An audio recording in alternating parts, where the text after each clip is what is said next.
Hello, I'm Lake, and I am going to be the GM for this campaign session. Welcome, friends, my players, and myself in the future. Um, for anybody who is watching, I'm sorry, listening, if we have decided to post this at any point in the future publicly, hello, and I want to say thank you for joining us on our adventure, even if for a little while. So I'm joined today with Penelope. Say hi, Penelope. Hello. Penelope and I are going to be doing our session zero today. I'm actually doing separate session zeros with all of my players for a very specific reason that I won't go into because that would spoil it for Penelope. But Penelope will be playing. Who will you be playing? I will be playing Petunia Crumps. Petunia Crumps. We aren't really going to go into Petunia's story from my point of view, but we will go into it a little bit for a prelude for the session zero. You ready to get into it? Absolutely. All right, let's do this. All right. It's dark. You hear light chirping. You hear. I said that so wrong. Let's start that over. All right. It's dark. You hear light chirping flowing in with a warm breeze. As you approach consciousness, your eyes slowly blink open, struggling to adjust to light again. You hear tip tap footsteps. Wait a minute. You don't recognize where you are. Your bed is pretty unfamiliar as well, though your body seems to remember it fondly. A woman with soft pink hair comes to the entrance of your door. You're you're you're awake. You're awake, Bede! Bede, dear, it's finally happening. She nearly slips as she quickly turns in excitement before pausing and taking a deep breath. I I'm so sorry. You must be so very confused. Hello, Petunia. You've been asleep for so very long, but I'm so glad to see you finally awoken. Uh, my name is Pearl. How do you feel?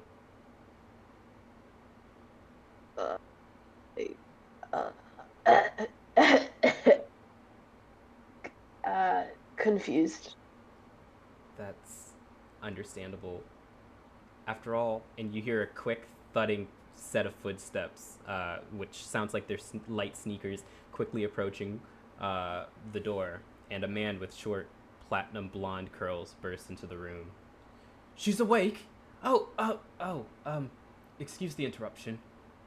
He tucks a curl behind his ear and adjusts his clothing. His outfit is pink, brandishing what looks like a butterfly and seems to resemble that of a soccer jersey, though he seems to be wearing a doctor's coat thrown over everything. Dear, don't be rude. Introduce yourself. He looks a tad embarrassed and he kind of clears his throat. Oh, right. I apologize, Petunia. My name is Bede. I'm the gym leader of this town you found yourself in, Bologna. I'm sure you must have many questions. He kind of looks down, and what you can tell is a little solemn. Petunia, what was the last thing you remember? I was sitting in the back seat listening to my songs, and then it's kind of fuzzy, but was my what? My Marie was driving, Yo, and mommy and daddy uh, I'm sorry. were Did you say yelling something. Marie? Yelling? Yeah, it's my family's Marie. We like to call her Marie for short. I named her. And then everything was bumpy, like the roller coaster, but not like the roller coaster. But then we went, wow, wow, wow, wow. And I thought I was gonna throw up. I almost threw up. I wanted to throw up. Mm. Oh, and then the roller coaster stopped, and it smelled like burnt s'mores. And then, yeah, that's it. I, I see. Um, Petunia, you see, Yes. well, that was that was actually 10 years ago. I like the butterfly that you have, mister. Oh, It's really nice. thank you. I Petun- love butterflies. Petunia, you realize this, well, I'm sure you may not realize this, but what you're describing actually happened 10 years ago. You were in an accident, you and your family. No, that's when I came out of my mommy, actually. Oh, She no. says that I was, in fact, not an accident. How do I explain this? He sort of turns to look to the woman who has introduced herself as Pearl. Dear, what do I do? And she kind of like holds out her hands like as to say wait. Runs out the room and she comes back with a mirror and she hands it to Bede. Petunia, could you look into the mirror for me? And he holds it up to you. Wh- What is this? It, Uh, what? you see, Wait. Petunia, it's Ah! uh, it. What is this? It's doing what I'm doing. It's like a Snapchat filter. Well, no, well, Whoa. not quite, Petunia. You see, that's that's you. It's been 10 years at this point. You've aged quite a bit. I've aged. I'm old. Well, I I'm wouldn't. 10 plus. I'm 20. I'm 20. I'm not 20. I'm 20. Yes, that seems to be the case. You see, Petunia starts to like poke her face and like pull at it and make weird shapes and like look in her nose. Petunia, after the crash, you were rushed to the Saffron City Hospital in Kanto. You were comatose. You you wouldn't wake up. After 5 years, eventually we were contacted with the hope that we could maybe help you with our specialization in the healing arts, since we use fairy type Pokemon. And another 5 years later, here you are.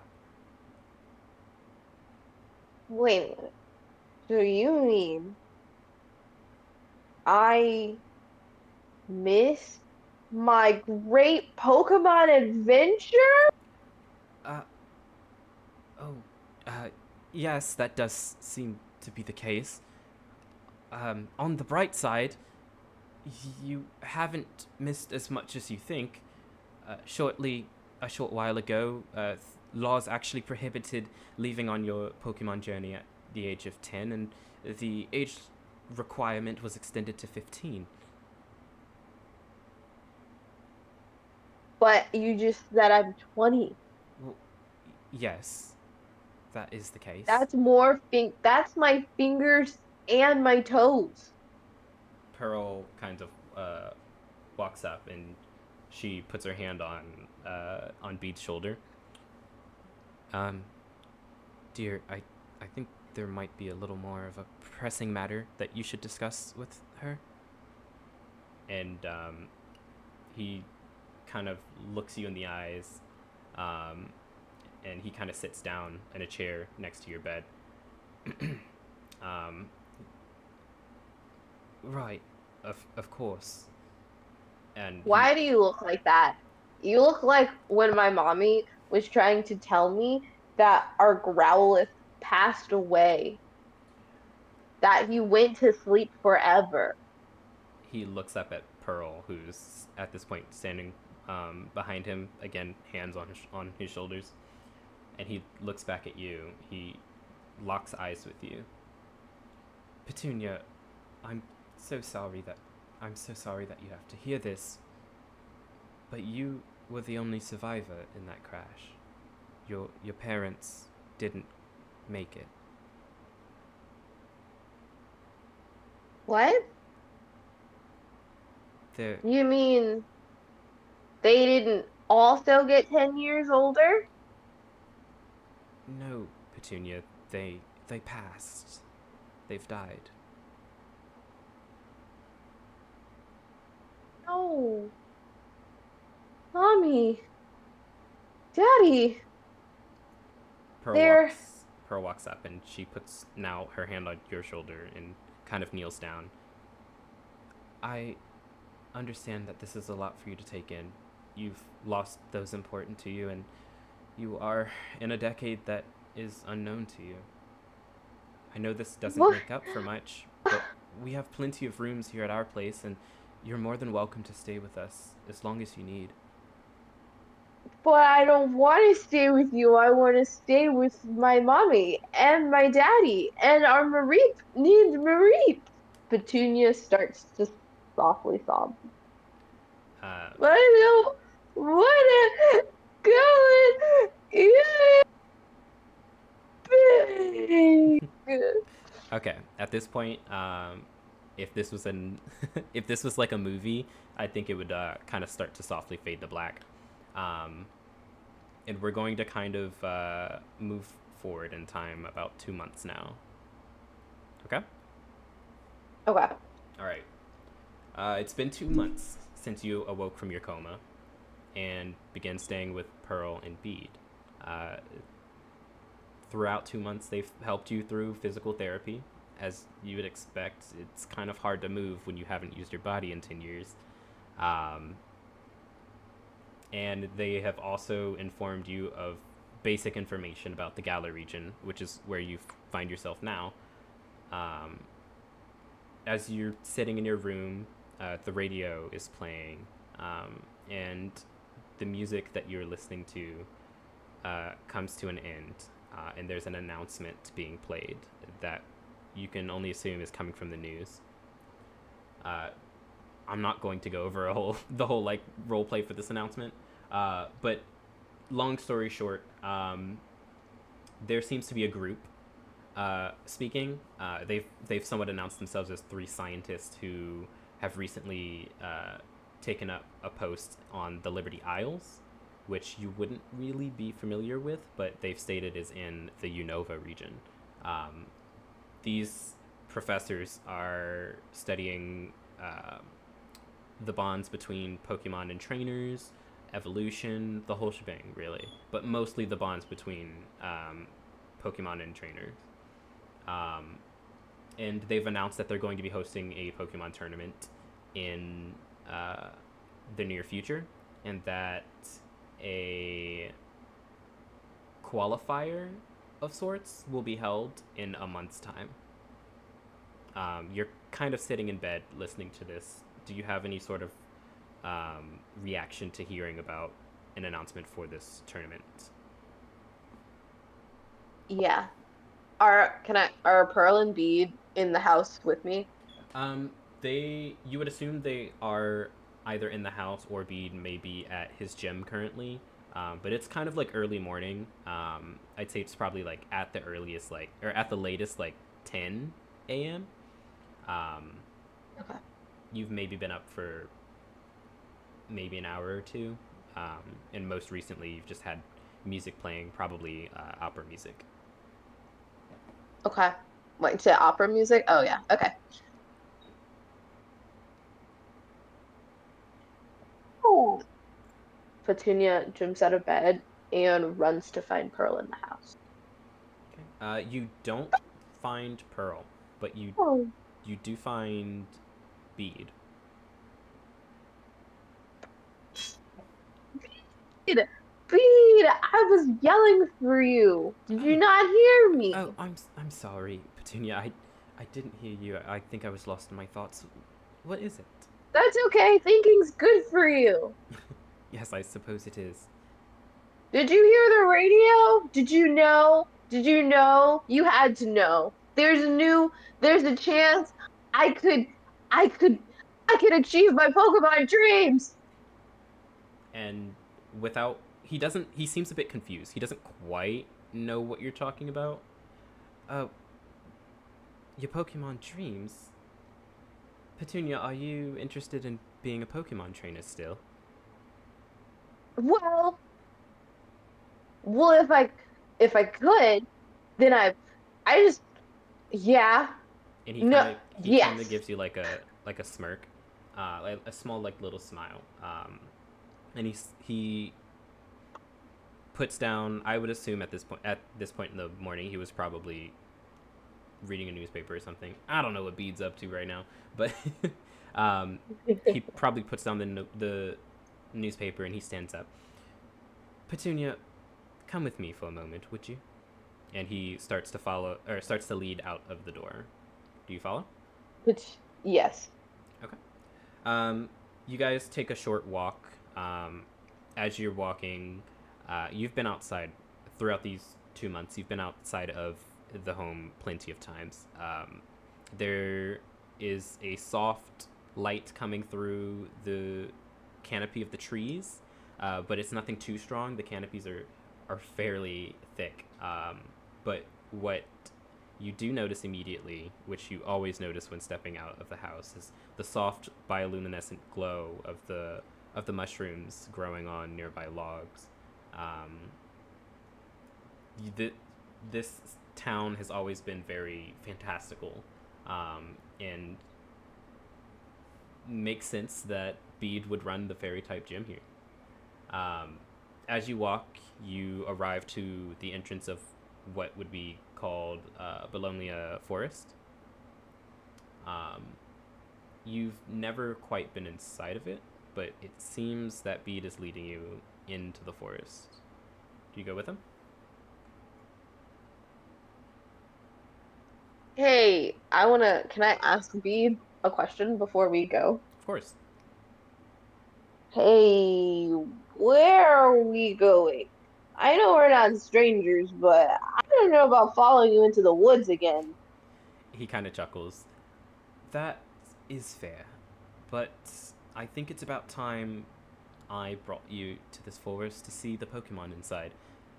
You see, I was not always a psychic or a fairy type trainer. I started as a psychic type specialist, um, and the gym leader position was bestowed upon me by the previous gym leader. And this forest is one of the things she showed me to make me appreciate the fairy typing more. Oh, so there's fairy type Pokemon in this forest. Well, yes, and more than fairy typings, but for the most part. Let's go! For come on, you slowpoke! Hey, oh, I'm coming. I thought I was leading you. And he trails behind you as you guys enter the forest. Um, After he catches up to you, you come across this. It's sort of like not necessarily a patch of grass, but there is a spot where the sun shines through like a perfect circular beam through the canopy. And he kind of stops in the middle of that ray. Uh, we're here. I'd like to speak with you for a moment, Petunia. Here, That's right. there's just grass and sun. You said there were Pokemon. Where's the Pokemon? Show me the Pokemon. Well, yes, but first I wanted to talk to you about being a Pokemon trainer. Is that okay? I guess. Perfect. Petunia, being a Pokemon trainer is not an easy task. It requires a lot of ambition, and it seems like you've got that, with much spirit to boot. I just want to make sure that you think you're ready for this. Whoa, am I ready? Listen, we both know that I'm a big girl now. I'm a full 20 years old. I'm ready for everything, right? Because I'm an adult now. So, yeah, I'm ready. Well, that is a lot of ambition, as I said. Petunia, the world is going to try and overshadow your light with darkness, and I just want you to be able to tell me that you'll be safe.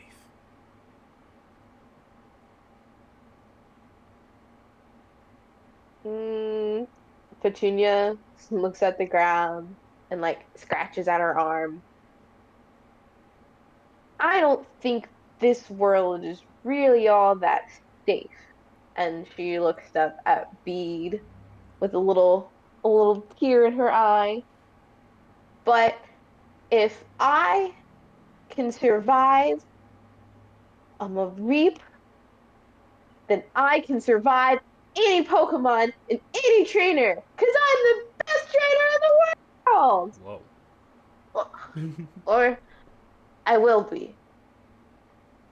Okay. Well, I'd like to give you something then. And he kneels down and he pulls out what looks to be like a velvet bag. And he reaches into the bag and he pulls out a small pink spherical object with a heart on it. Wait, wait, wait. Whoa, whoa, whoa. She stops him. Are you about to propose to me? I know I'm 20, but you're way older than me. He chuckles. Well, first, I'm not that old. I'm only in my late 30s, but you do realize that Pearl and I are married, yes? Right, so we should definitely not tell her about this to uh Well, bear her feelings, Petunia, but you should know that I don't really want to marry I'm not, or anyone. I'm not proposing to you. That's not what this is. Ah, Yeah. Anyway, and you're tying your shoe? no, and he pulls out this small pink spherical ball that you somewhat would recognize. You know this to be a Pokeball, but you haven't seen one look quite like this before. And Oh, it's pink. he pulls it out, and he holds it in his hand up to you. This is a Pokeball, more specifically a Love Ball. Technically, it is more effective against Pokemon of the opposite gender of whatever you're using, seeing as you don't have a Pokemon. I think this works out just as well as a normal Pokeball. I've brought you out here in hopes that maybe. And before he can finish speaking, you hear rustling in the grass behind him. Can you What make was that? me a DC 10 perception check? So you're gonna roll a D20, and then you'll add Okay. your perception modifier to that. Lovely, it's 0. She's a child. I got a 12. A 12, awesome. You see, sort of peeking out above like a bush. You see like kind of like pink tufts of fur, hair, and it kind of realizes that you saw it, and it peeks its head up, and you see this medium-sized kind of like pony Pokemon. Um, No. it's like its hair is its mane is like a majestic lavender and light blue cotton candy sort of pattern, and it has a small purple horn on its head. Feed, feed, feed. And oh, it Don't move. is There's a jiggly ponyta behind you. oh what? And he slowly like turns. Um, oh, hello. He says he's saying that to the Ponyta, obviously. um, and he looks back at you. Ah, Petunia, you're from the Kanto region, isn't that right? Yes. Then I suppose this is your first time meeting a Galarian Ponyta. What? A what? This Ponyta is quite different from the one you're used to, not as fiery, but still very powerful in its own right. A ponyta. But it's not on fire? It's That's right. got cotton candy for hair. Oh, well, Do you think it tastes like cotton candy? oh, Petunia, no, that's not. Oh, it's not cotton candy, but I can admit Can it does have. can Petunia start walking very slowly towards the Galarian Ponyta? Is your intention to sneak up on it, or is it just to not run away? To not scare it, yeah. Yeah, give me a it's going to say animal handling, but I will be referring to it as Pokemon handling for the entirety of the campaign. Please give me a animal handling check. That'll just be again a D20, and then you'll add the animal handling bonus. Okay, I got a 19. Oh wow. um, as you approach, it seems like every step that you take, the Ponyta is also taking a step forward. It seems very curious in you, as curious as you are in it.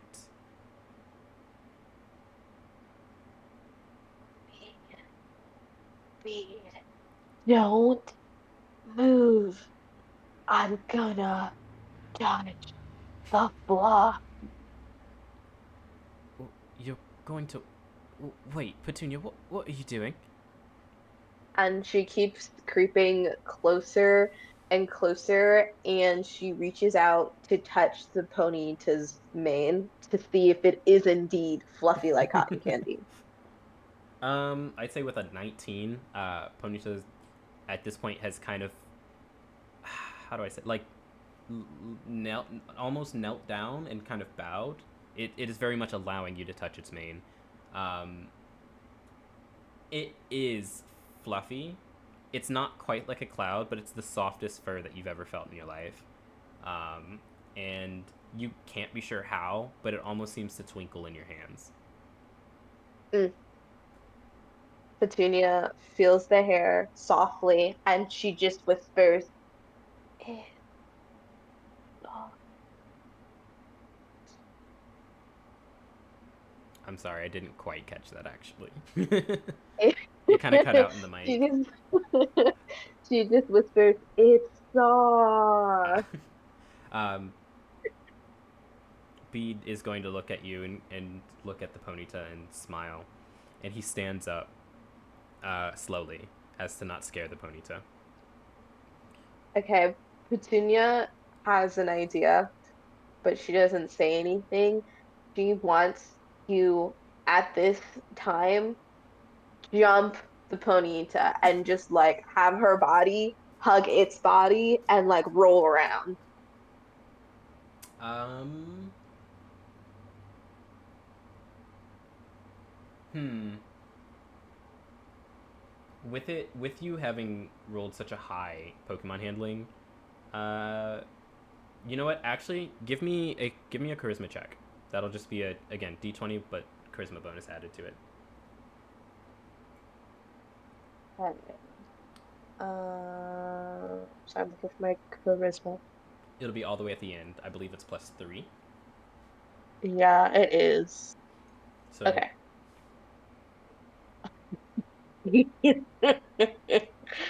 I got a 23. oh my goodness. Our first, the campaign's first critical roll. Okay.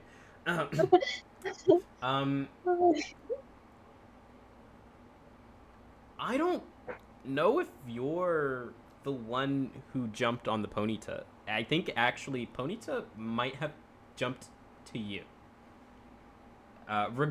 Okay. Regardless, you're both rolling around, and you guys like definitely seem to somehow get along swimmingly. Um,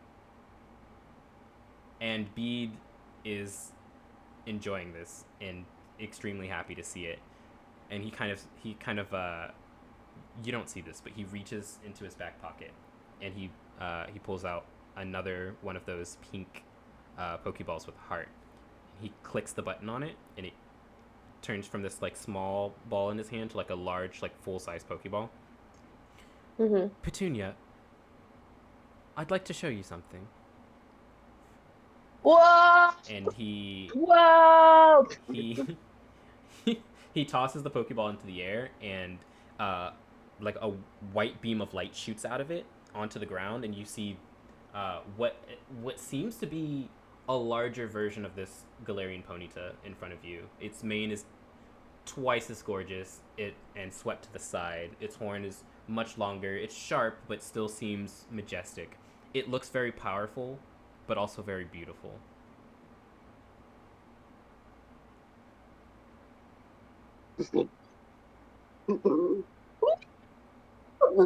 She's still rolling around, but she is. very surprised and also does not know where the other Ponyta came from. So she's never seen it happen before. She's not in that kind of household. She's just in crazy shock. Eventually, she stops rolling and long enough, but she's still holding on to the Galarian Ponyta. Whoa, whoa, whoa! So big, Petunia, with big. this is my Galarian Rapidash. You see, very early in my adventure, I also started with a few psychic type Pokemon, and Galarian Ponyta was one of them. This brat's been with me my entire journey, and I wouldn't have it any other way. Would you like to Um. travel with that Ponyta of yours? Oh, this? She, she looks at Ponyta that she has her body wrapped around. Oh, yeah. I mean, I caught it. It's my first one. And now that means I can be a trainer. I can train it. I'm gonna train you. Oh, almost. Usually, for a trainer, you must capture a Pokemon in a Pokeball. And he, like, motions to the small, like, pink Pokeball that he had showed you earlier. That at this point is just on the ground because you just lunged at a Ponyta. um, Hmm. kind of as to hint, like, that Pokeball is for you. He looks at Bede and Petunia says, but if I pick up the Pokeball, then I have to let this one go. Oh, And then it's I wouldn't have caught it. well, It won't be caught anymore. that's not. Oh. When it's supposed she starts trying to reach for the Pokeball awkwardly with her foot. Um, as you as you're reach as you're reaching for the Pokeball, you notice a warm pink glow surround it, and it starts to hover off of the ground and slowly make its way towards you. Make a perception check for me. Okay.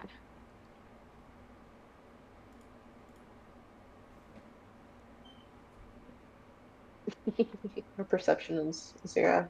It's just she has 11. 11. At first, you swear that Pokeball is haunted.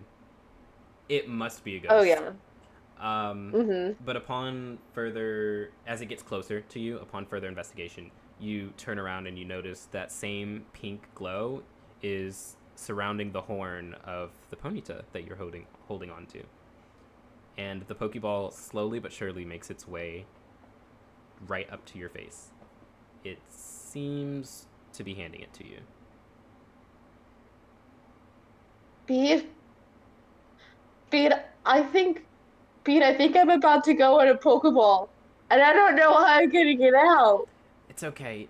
It doesn't quite work that way on humans, only on Pokemon. I think the Ponyta is handing you the Pokeball. I think maybe she wants to go with you. Oh, well, of course she does, because I caught her.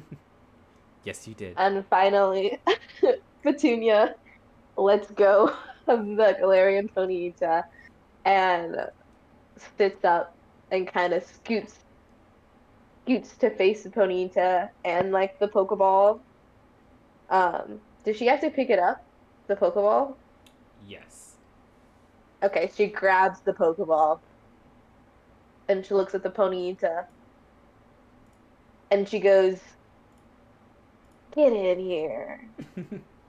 The Ponyta, the Ponyta slowly walks up to the Pokeball and taps its horn against the ball.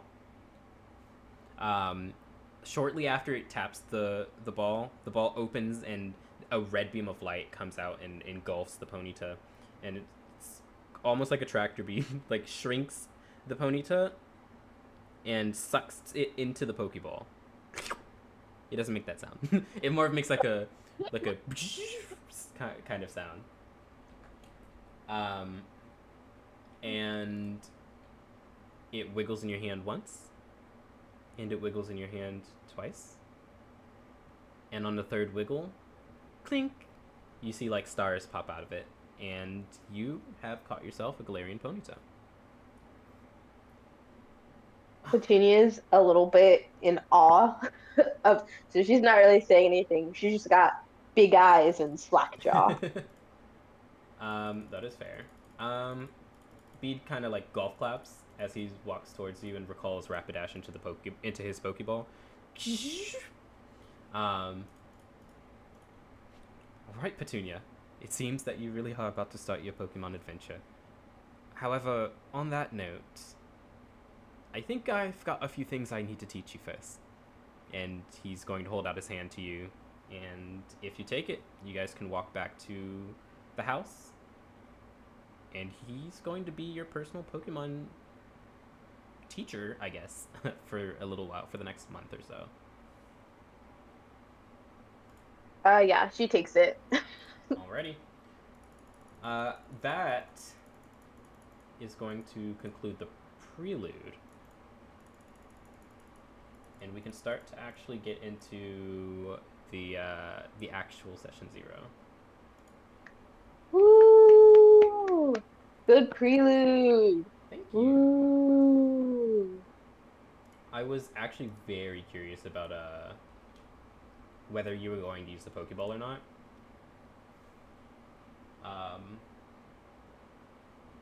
I didn't think she ever had any idea what to do with the Pokeball thing. She just said, "Get in here." Get in here. And I think it's one of those things where she's 10, so she like has seen a Pokeball, but it's kind of like how a 10-year-old has seen a hammer but doesn't know how to use it. And unfortunately, I mean, you could put it that she learns how, but I think based on this, she still does not know how to use a Pokeball. Fair. Very fair. Yeah. Yeah. I didn't know. I mean, I had an idea of what I wanted her personality to be like, but I also didn't know that was going to be such a tough prelude. Just right into your mom and dad are dead. Shocker. I thought we were going to be like, yeah, she knows, and she's just a little like sad about it, how kids are. But you were like, no, you're going to face this Yeah. right now. Right now. Right here. Give us the whole thing. Okay. All right. Yeah, and you're like, here are your adoptive parents. She's like, what? Where's the Mareep? Mareep! But it's good. I like that. It was a vibe. Let's see here. Oh, actually, we're not going to do that. Cool. All right. Ready to start the actual session 0? Just before that, I want you to know that I have the Kanto region and the Galarian Pokedex open so that I can refer to Pokemon and know what's going on. I was when it started floating, I was about to be like, that ball is secretly a Ghastly. Like, I am glad that you have the Pokédexes open. I will say I'm going to be throwing Pokemon at you guys from every region, with the exception of probably the most recent one, which would be Paldea. However, there will be mention of it, so. yeah, that's chill. I like the idea that she only knows Kanto region Pokemon really. So every time she sees a new Pokemon, because the Kanto region is so like animal based, and when I look at the Galarian one, I imagine she thinks all these Pokemon are weird because they're crazy different. I'm so excited to see the other Pokemon because she's gonna be like, I am not in the Kanto region anymore. Toto, I don't think we're in the Kanto region anymore. All right. Exactly. You All ready? right, I'm ready. All right, let's Yes. get into this. The world of Pokemon trainers is buzzing, and you know exactly why. It was only 1 month ago that this Iliad organization announced that they would be hosting a tournament for trainers unlike any other in history. Despite no mention of prizing, other than the possibility of meeting a mythical Pokemon, whatever that means, trainers worldwide are anxious to prove their mettle in this grand tournament. So, here you are. 1 month after the announcement, you've made your way to Winden City, where the tournament qualification exam is being held for the Galar region. The sun is blazing high in the sky on this bright spring evening. Dozens of trainers flood the streets, all discussing their hopes for their exam results. You've arrived at the center of the city, and a massive clearing covered in battle arenas, obstacle courses, and gazebos awaits. As you look around, you're greeted by a man wearing a white visor hat, which brandishes an orange Pokeball kind of design with a flame branching off of it. And he sees you approach and looks at you. Hello. Are you here to take part in the tournament qualification exams? Yes. Great. My name's Victor, and welcome. Before we get started, could you please show me your trainer ID? You do have one. Petunia, like, she fuddles in her jeans and she, like, has, like, a piece of gum and, like, candy wrappers, and then she pulls it out. Oh, bit messy in there. Thank you. He takes the ID and he looks down at his tablet and he looks back at your ID and he kind of starts to, like, type stuff into the tablet. Awesome. Now that we have you all signed up, I'll give you an outline for how this works, and he hands you back your ID. Are you ready? Thank you. Yes. Alrighty then. Follow me. He begins to walk and he kind of speaks to you in a very, like, practice tour giver kind of way. Today's qualification exam is broken up into 3 tests. The first will be a verbal exam.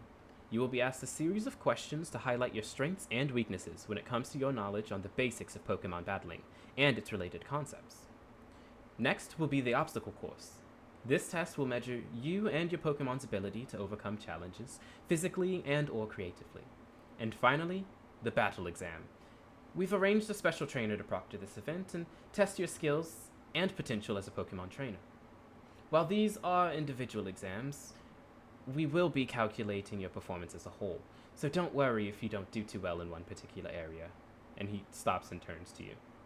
Well, as you guys stop, you notice you've come to a tent. Well, here we are at your first test, the verbal exam. Before you begin, do you have any questions? Yes. Mr. What was your name? Victor. Right, Victor, Mr. Victor.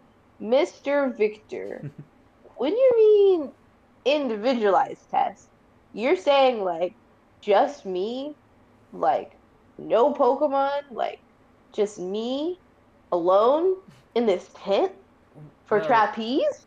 oh, this is not... I can understand the confusion, but it's not a trapeze gazebo. But yes, for the verbal exam, it will just be you, not your Pokemon. Everything else you will do with your partner, however. Right. Just me, that big ol' lion trapeze net.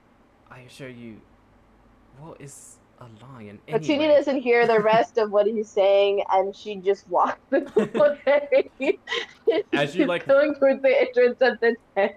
as you're walking in, he's like, you're going to do great, I'm sure. Oh, she's gone. Okay. So you walk into the tent, and the flap of the entrance closes behind you, and a candle lights. A very short woman wearing glasses stands in front of a whiteboard, and she's looking down at a tablet. But she notices you come in. Oh, hello. I'm Victoria. I'll be your proctor for the first test. Can I have your name? Yes. I'm Petunia. Petunia Crumps. Petunia Crumps. Okay. She looks down at her tablet. She kind of scrolls for a little bit. Oh, aha! There you are. Well, we can begin immediately. Are you ready? Yes. Okay. Can she see is the tent just one person, or is, like, that the whole tent, like she can see everything?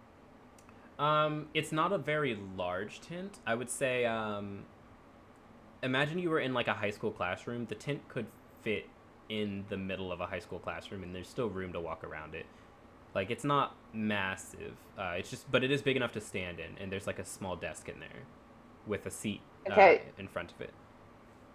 yes. Can she raise her hand? Yeah. She Uh, raises her hand. oh, yeah. Miss Victoria, Yes. What's up? where's the trapeze net?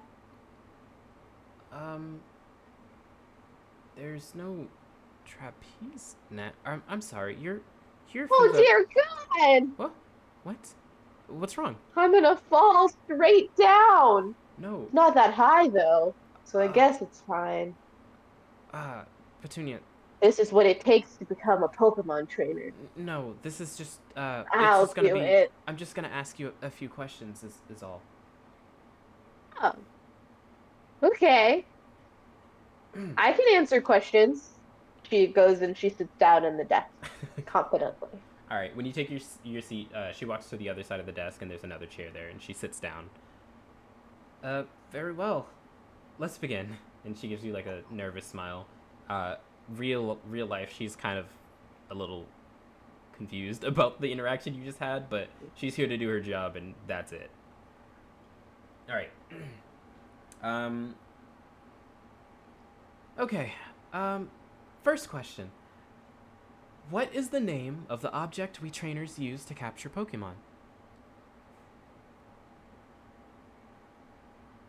To capture Pokemon? Oh, oh, I know this one. She looks at her hands and you can see she's like having a memory of physically catching the Galarian Ponyta.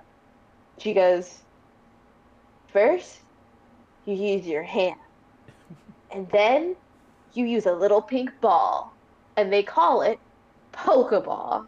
And she looks really intense. Uh, yes, that's correct. Okay. She Uh, bangs her hand on the table. Yes, I knew it. Victoria kind of like jumps at that, but she like straightens out. She's like, oh, okay. Question two. Pokemon are unique creatures with a biological attribute we call types. Not factoring into the Terra phenomenon from the Paldea region, how many types can a Pokemon have at once? At once. Well, you got, and she counts on her fingers and she starts like mouthing things to herself. She goes one, two, three. Then she puts the third finger down. Two ish, Oh, two yes, ish, that's two. that is correct. So far we haven't seen any Pokemon with a third typing, but yeah, Pokemon can have two types naturally. Okay, question three.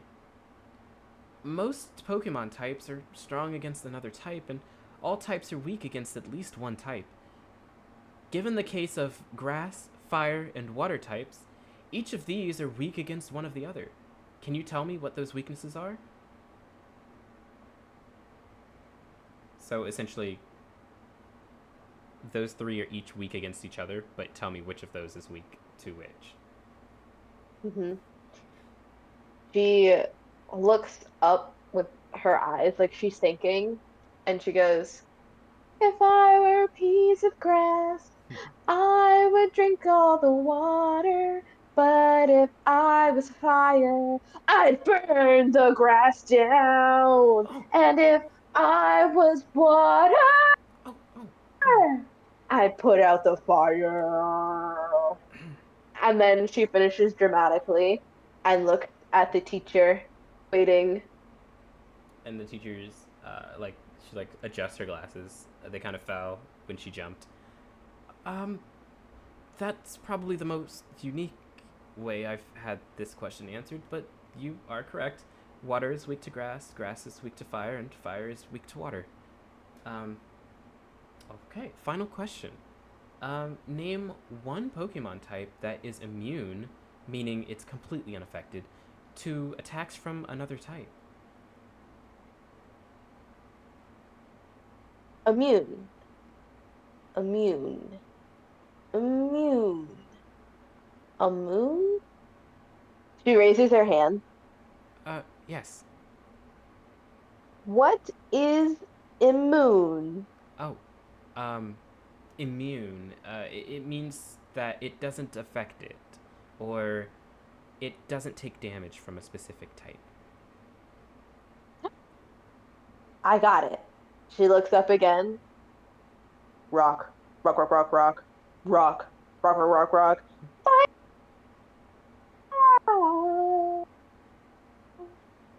Uh, Unfortunately, rock is not one of the types. But that was a good try. The song. Yeah, Mommy says the song never dies. it was, the song was something. Um, anyway, you've got 3 out of 4 of the questions correct, and that's pretty good. You scored higher than a lot of other, participants, so good job. I did it! I did it! I did it! She jumps up and she puts her hand in front of Victoria's face. Uh, What do I win?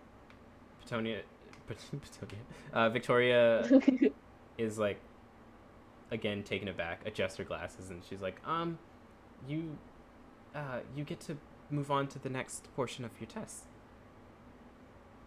Petunia puts her hand back in and instead goes for a fist pump. Oh yeah! And Victoria like cautiously like bumps your fist, and then like looks down and like rubs hand sanitizer on her hands. Um, Petunia looks at her and she goes, I wash my hands, you know. yeah, sorry, it's more of a personal quirk of mine. Anyway, well, next up is the obstacle course. I'll lead you there. Follow me. And she opens the flap of the tent and begins to walk out. You following? Yes. Imagine you're just like, no. It's like, oh, Destroy yes. the tent! um, so she heads out of the tent and you follow. As you are walking, you seem to start approaching what looks like a series of walls, ramps, hurdles, and a bunch of other stuff. As you both arrive, this tall, muscular man walks up to meet the both of you. Well, if it isn't Victoria. The man who greets Victoria towers over her. He's nearly like 6.5 feet tall, and he's wearing what you think is a lab coat, and it's honestly hard to tell because he obviously tore off the 2 sleeves to show off his muscles.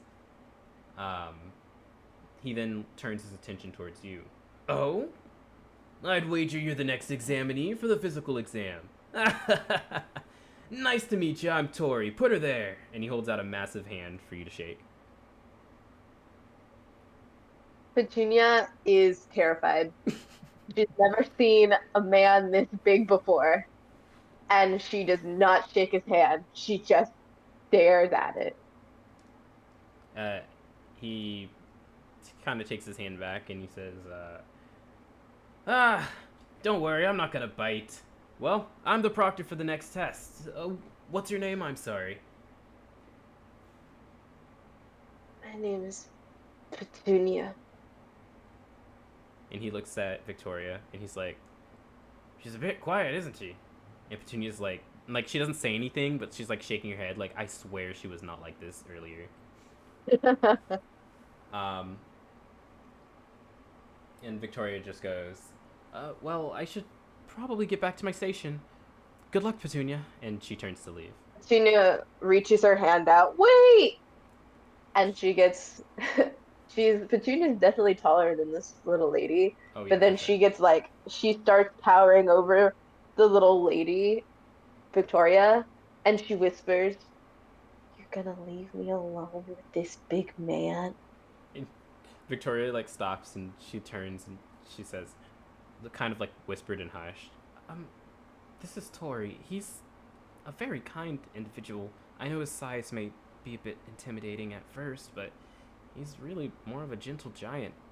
Well, gentle as much as you can be when he's as loud as an explode." But yeah, he's really kind. I promise. Petunia stares for a while, and then she straightens her spine, and she walks like away from Victoria, but makes sure there's at least 5 feet between her and Tori at all times. Victoria's going to try and sneak away. Like, she's really supposed to be getting back to her post at this point. Um, Usually, I would have Victoria roll a stealth check, but I think it's more fun for the players to roll. So, can you roll a perception check to see if you notice Victoria sneaking away? Yes, I can. The DC is going to be 14. Uh, okay. I don't have that option. For perception? Oh, I'm sorry. I'm DC, so when I say DC, that means the threshold that you need to reach. So you need to at least get a 14 to notice. Sometimes I'm going Oh, to tell okay. you what you need to get in order to do these things. Lovely. I got a 9.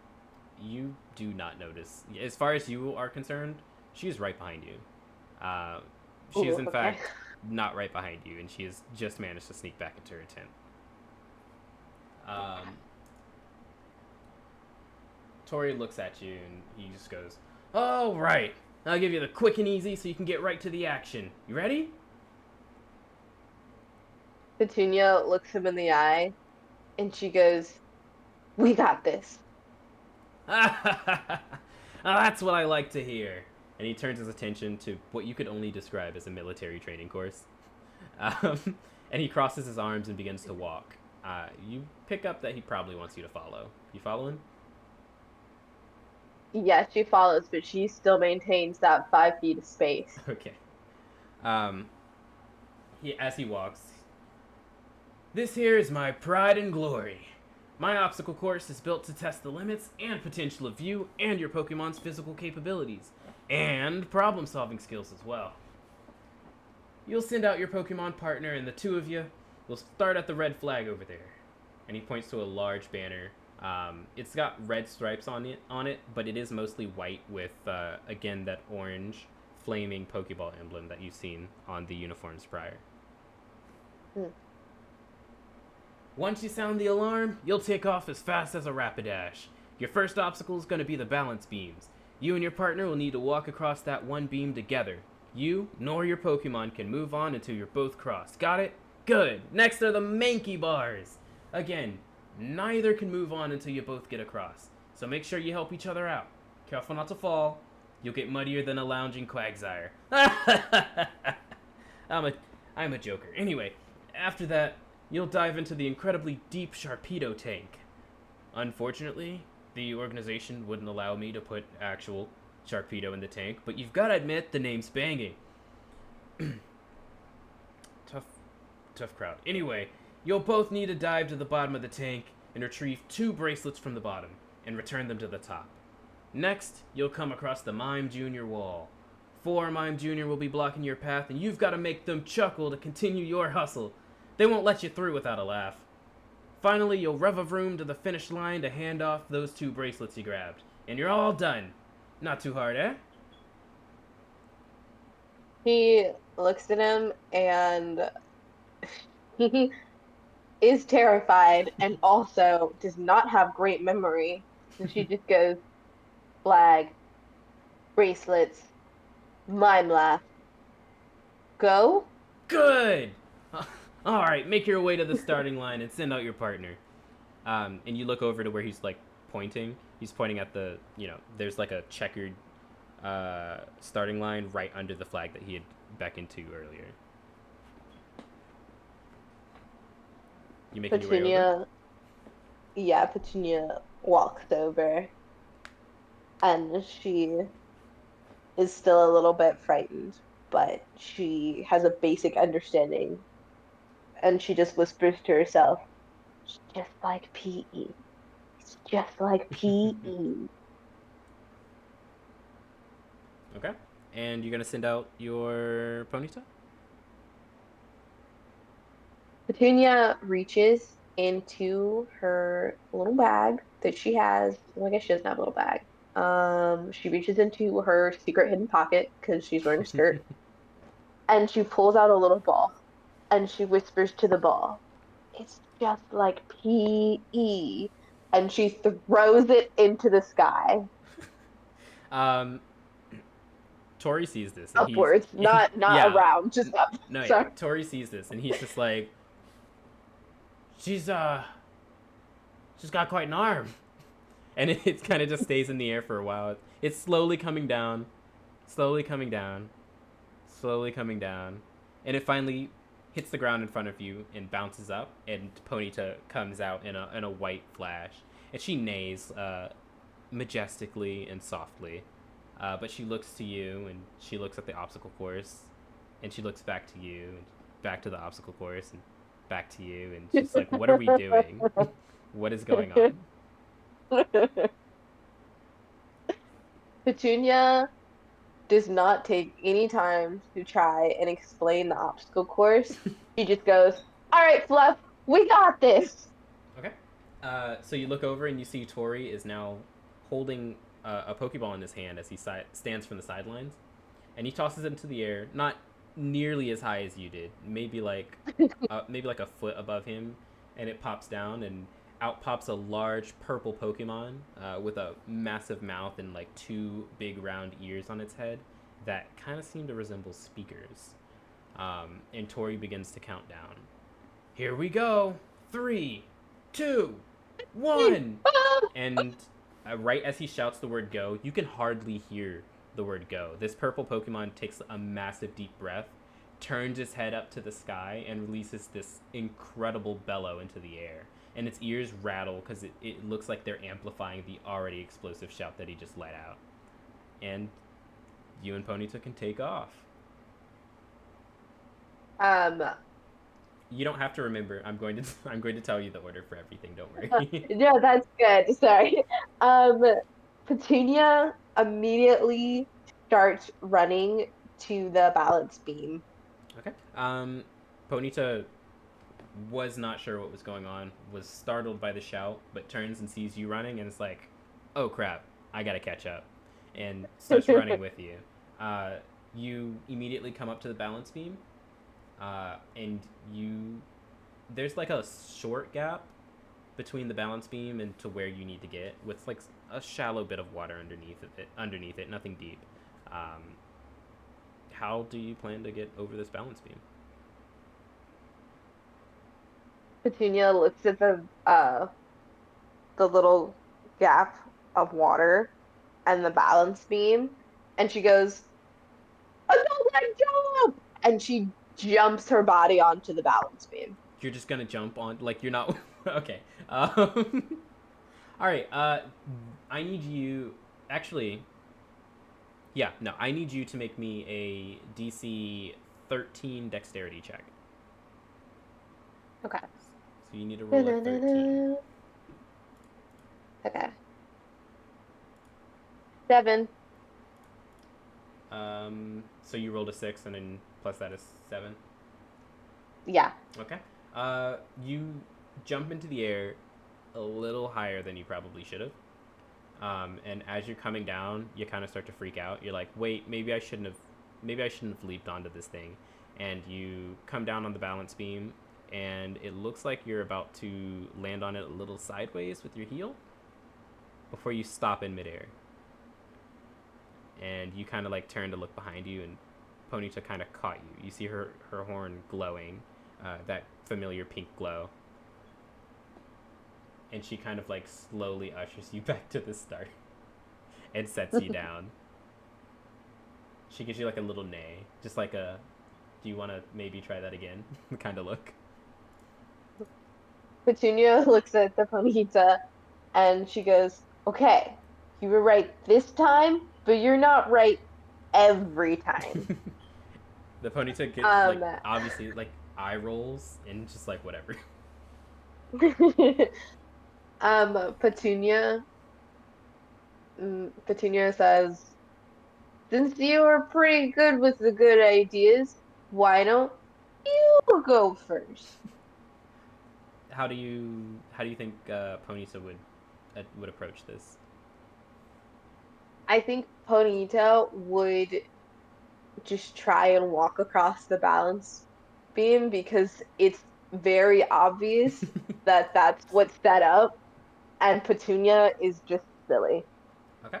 Um, can you make a DC 11 dexterity? Well, actually, hold on. Let me check Ponyta's dexterity.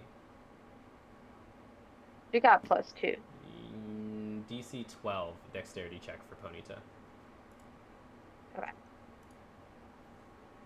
5. One As critical roll and it's all downhill. so, Ponyta's doing okay for like this is like a I want to say maybe it's like 10 feet for a balance beam, 10 feet across.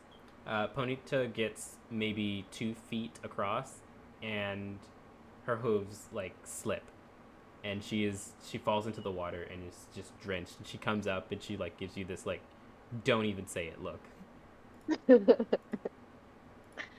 Petunia begins giggling and she tries to help drench the Galarian Ponyta before, if I can say, the Ponyta just gives like a dog ruffle. Yeah. Okay. Like just Okay, like shakes the water off. yeah. Okay. Yeah. Petunia looks at the setup again. Um, okay, you tried it. I tried it. We can't give up. Even though we could give up, maybe get ice cream. No, we can't give up. Okay, Ponyta's I have an eyes idea. Ponyta's eyes like sparkle, and then you see like a little bit of drool when you mention ice cream, and then she also like shakes her head and she's like, no, we can't give up. um, um, she's like, okay, I've got an idea, and you're gonna love it. I propose one of us can get a crop. Petunia's idea is to have Ponyta like become a backpack on Petunia's back and then walk across. Okay. So you're basically going to piggyback carry Ponyta across while balancing on the beam. Mhm. Oh yeah. All right. I first I need you to give me a DC. I'm honestly probably gonna say 14 strength check to carry this actual pony on your back. Okay. Team. 16, Yes. and then minus the one, so 15 or 16. No, it's 16. 16. Gotcha. Okay. You pick up Ponyta with no problem, despite her being not large. She's a small creature, but like being a literal pony, she's not as heavy as you thought she'd be. Um, Petunia screams, "Adult strength!" and as you go to cross this balance beam, can you make me again a DC? Well, actually, this time it'll be a DC 12 dexterity check. With oh, never mind. Yeah, DC 12 dexterity check. 14. Okay. Uh, so you get on a little shaky. You're one. This is the first time you ever carried a pony across anywhere, let alone a balance beam. Um, Mhm. but you're getting used to having her on your back, and you're balancing pretty well. At a certain point, your foot slips, and Ponyta kind of catches it with her psychic abilities, and places your foot back on the beam, and you make it across, no problem. As soon as Petunia gets across, she lowers herself so that the Ponyta can get off, and she goes, "Yeah." I think you're I think you were a little too loud. I think your audio peaked because it cut out. Oh, she goes, Okay. "Yeah." We love excitement. Discord, not so much. Okay. Yeah. What's the next challenge? Okay. You both make it across, and you start to head to your next challenge. You come to a ladder that kind of goes up. I want to say like maybe like 7 or 8 feet into the air, and then turns horizontally. You made your way to the Mankey bars. It's it's stretching over like this long pit of mud. Again, it's not like it's not deep, but it is mud at the end of the day. Um, you don't want to fall in it usually. And this is about 60 feet long. So imagine like the average length of like a bowling lane. Okay. And it hovers high above the mud. Your feet won't drag, but how do you and Ponyta want to approach this one? Petunia is immediately excited. Yes, Minky bars. I can do this. I don't even need adult strength for this. And she looks at Ponyta and she's like, "Can you fly?" Ponyta looks at you, turn like kind of like cocks its head to the side like a dog does when it's confused. And but it's not quite confused. The look is like, "Did you seriously just ask me that?" Petunia's like, "No, right, no, of course. I don't really want to carry you upwards because adult strength's got its limits. Can Hmm. you, for Ponyta, can you give me a DC 12 dexterity check? Yes. 13. Yeah. Ponyta backs up a little bit, and you're like, "What are you doing?" And then she sprints forward, and she clears the entire height of these Mankey bars, and she's just on top. Like she's probably just gonna walk across, and I think she's leaving you behind right now. Petunia's like, "Ooh, I knew you were a little liar. Wait up." And she begins to climb the Mankey bars with tons of confidence because she's been doing the Mankey bars her whole 10 years of life in her Mm-hmm. mind. That is fair. Um, can you, as you make your way across these Mankey bars, can you give me a DC 14 strength check, please?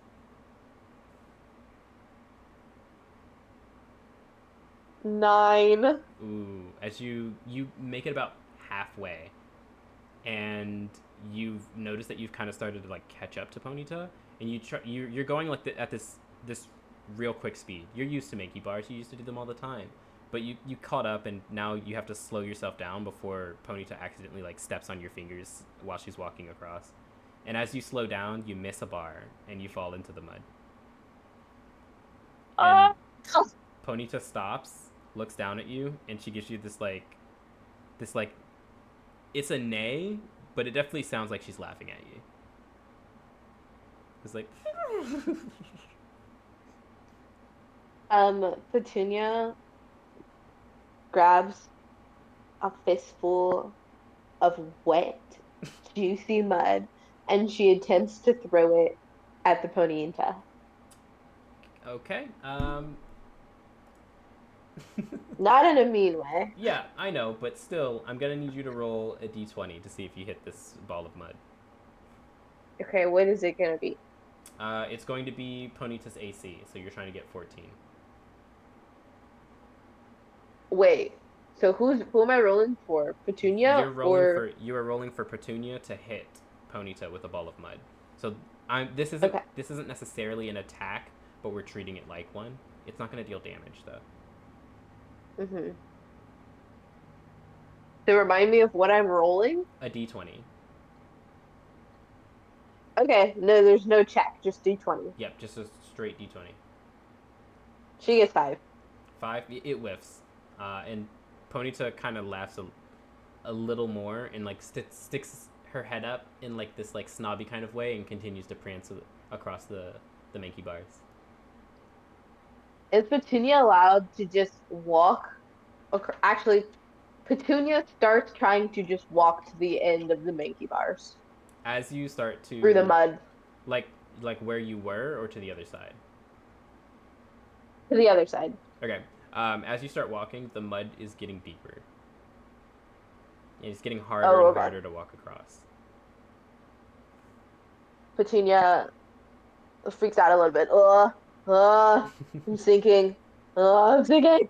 Uh, She keeps walking until it gets up to like her chest, and she's like, "No fair!" Ah! And she starts walking back to the more shallow mud. You hear Tori from the sidelines just like, that's what happens when you try to cheat. Do it an honest way. Petunia's incredibly offended by this. I'm no cheater! You giant man. I, And she starts trying to run, or she's like struggling as she's running back to the beginning of the Mankey bars in the mud. okay. Seeing as you went about chest deep in the mud, one, you are muddy, and two, Yeah. it takes you a little while. You had to get right back through that mud, and it's kind of thick. I'd say it takes you maybe like a minute or two to get back, but you are back at the Okay. start of the Mankey bars. Okay. Petunia wipes her hands on the firm grass to get the mud off, Mm-hmm. and she goes, "Yes, Mankey bars." And she attempts to do the Mankey bars again. Okay. This time, can you give me a DC 13 strength check, and you'll roll with advantage. So that means you'll roll twice and take the higher roll. 19. There we go. So at this point, Ponyta's made it all the way. She's no mud on her mane whatsoever. Her fur clean, and she's sitting there waiting for you. You feel taunted. You're not about to let this snobby Ponyta, who's never known mud on her body, make fun of you, and you start swinging.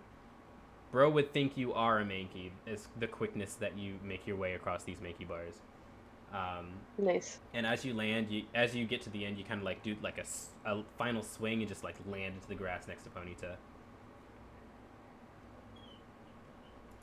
Petunia, when she lands in the grass, but then she makes a beautiful um like acrobatics with her feet together and her hands up because she's seen them in her father's circus.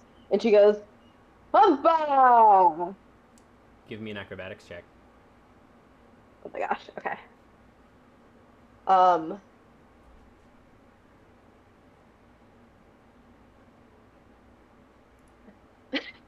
she gets a 5. Is that plus your uh, Oh modifier? yeah, yeah. So you attempt to recreate what you've seen your father do many a times at his circus, only to realize that you were not trained to be an acrobat, and the mud under your feet is is still very slick, and you slip in the grass and land on your butt. Petunia begins giggling uncontrollably. And at this point, Good at this, Ponyta walks up and is kind of giggling too. It's more like nays, but she still seems to be having a good time. baby. All right, Petunia stands up and she looks at the Ponyta and she says, "Fluff, just this once, I won't touch you with this mud." But she does it in a way where like her finger is really, really close to the Ponyta.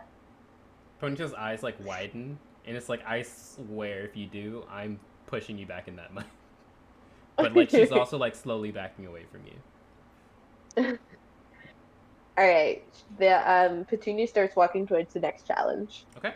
You've made it across the Mankey bars, and you make your way to the next challenge. You are met with what looks like a 20-foot pool. Like it's 20 feet deep, and maybe a 30-foot diameter, so 30 feet across. Um, you can just barely make out two small orange and white bracelets at the bottom. What do you do? Petunia is looking at the water and she says, "I love friendship bracelets." And she, all she can think about is the idea that her and her Ponyta will have matching friendship bracelets.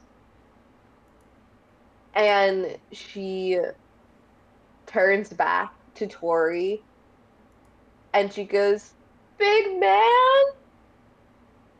Oh, Can you hear her? yeah, he can. He like turns and looks and he's like, yeah. Do you have goggles? Unfortunately, we don't supply the goggles. No, you'll have to do this on your own volition. That's okay. Petunia huffs up her muddy sleeves and she backs away from the water and she's gonna run and like try and swan type Pokemon dive in the pool. Okay, you. I mean, you jump. You spread your arms wide before uh, clapping them together and and then diving into the water, beautifully resembling a swana in the spring. Um, I need. Are you jumping in by yourself, or is Ponyta also jumping into the water? No, she's jumping in by herself. Okay. You jump in. Can you make a DC 14 Constitution check for me? You need to hold your breath. It's a very deep pool. Okay. She got a 21. What's up? She's been swimming. Whoa. It was a what? A 19? Nice. Hmm. Okay. You hold your breath, no problem. You make it to the bottom of the pool. You grab two bracelets, and you start to swim back to the top. And as you reach the surface of the water, Ponyta's still on the other side. Hmm. Petunia turns back and she looks at the Ponyta and she goes, "What are you doing over there?" And Ponyta like swings its hair, its like mane, and then looks at you like it's not like angry, but like it's grumpy. It's like, well, you didn't tell me what to do, dude.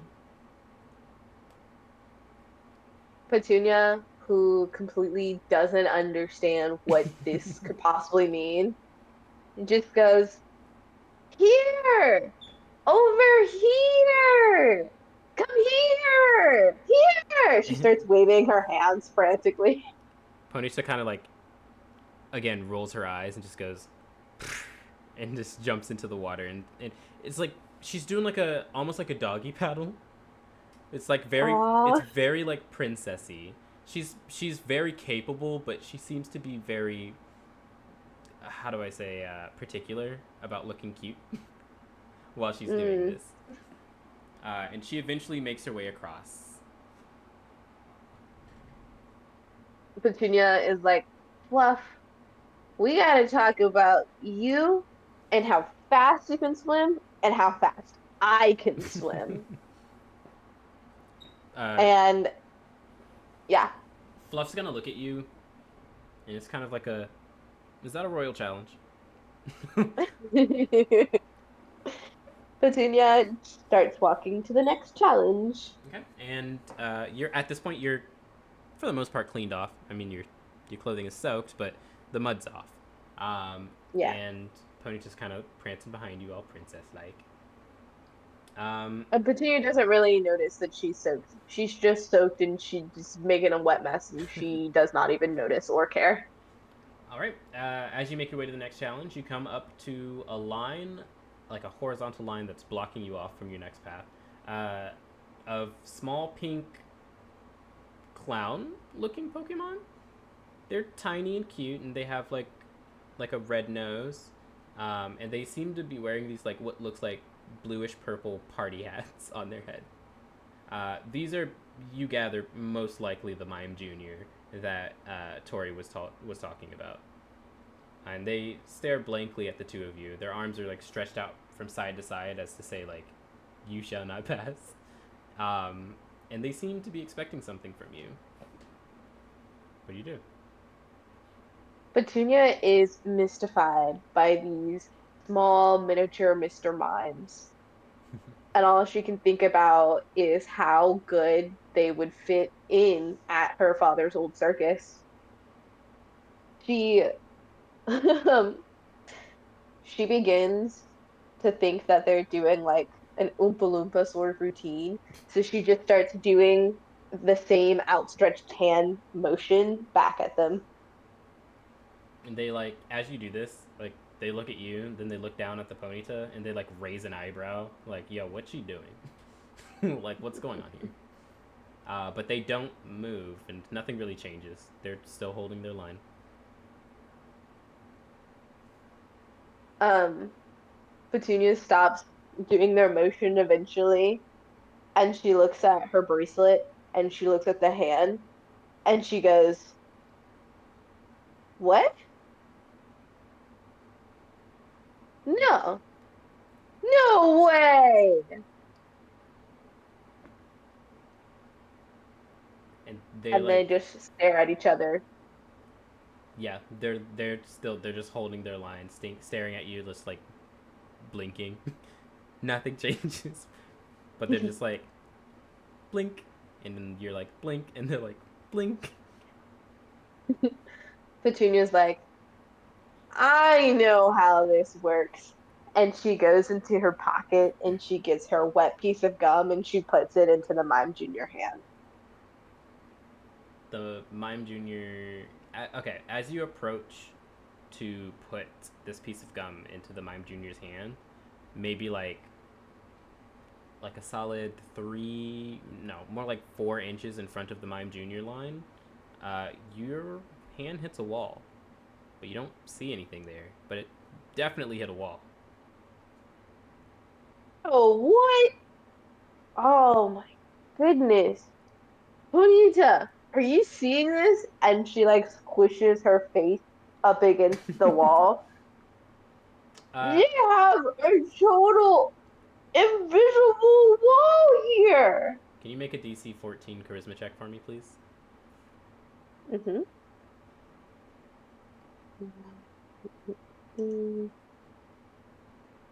She got an 8. That's with. Do you have any bonuses? That's just it. Yeah, she has +3 and So 8 her total. total is 8. Okay. Yeah. Um, nothing changes. I mean, you're just pressing your face into an invisible wall, and the Mime Junior are not entertained by this whatsoever. They're like, "Are you here to waste our time? What are you doing?" Like, again, eyebrow raised. Like, you one of them starts like tapping their foot impatiently. Um, Petunia backs away from the wall and she starts to like look up with her eyes. She's like, "Wall, bracelet, door, mimes, mind, mimes, mimes." And as she's saying mimes, she starts pantomiming. She starts doing like hands on a wall that's not there, and she starts doing the rope and like a bowling ball that's too heavy while she's absent-mindedly imagining what mimes do. One of Mimes, one mimes, of the Mime mimes, mimes. Juniors looks at the other Mime Junior. Is like, "Hey yo, it is she stealing our thing? That's our thing." And then like one of them like breaks the line. Like he's not in the line anymore. He walks forward and starts counter miming you. I think he thinks this is a mime off. And he like bends down and pretends to pick up like a heavy box, and he like pretends to drop it, and like he holds his back like, oh, I should have lifted with my knees. Um and he looks at you as to say like, your go. Petunia's like, "Mime?" She finally stops saying mime, and then she's like, "Oh." She also thinks they're having a mime off, and she has no idea what these mime juniors could possibly want. And she's like, "We got this, Ponyta."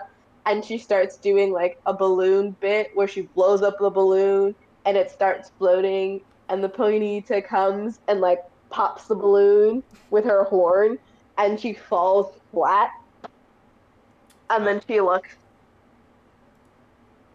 at the mime. Can you and Ponyta both give me a performance check? Yes. Okay, let's see. And then, okay, I got 13, Fluff got 9. Okay. um, one of the other mimes, not the one that you were initially having the challenge with, but a different mime, looks to the others and it's like, "Yo, no, I think she's actually stepping up to us, guys."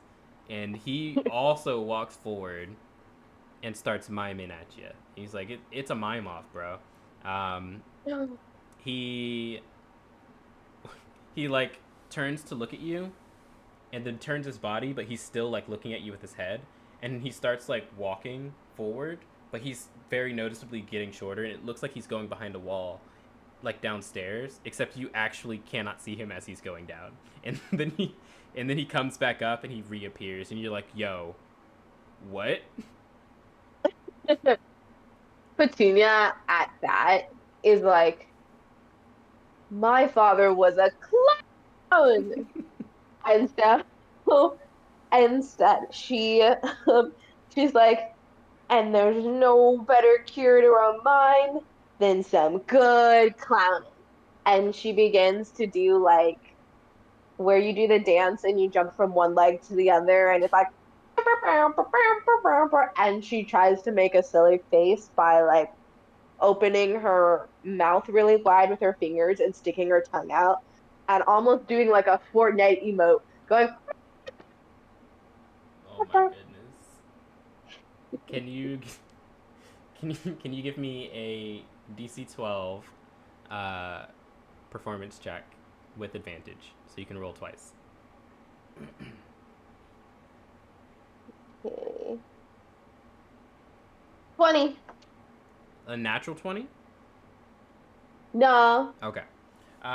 So with that roll, the two mimes that you were like miming off against turn to look at each other, and they do like this very dramatic like feint.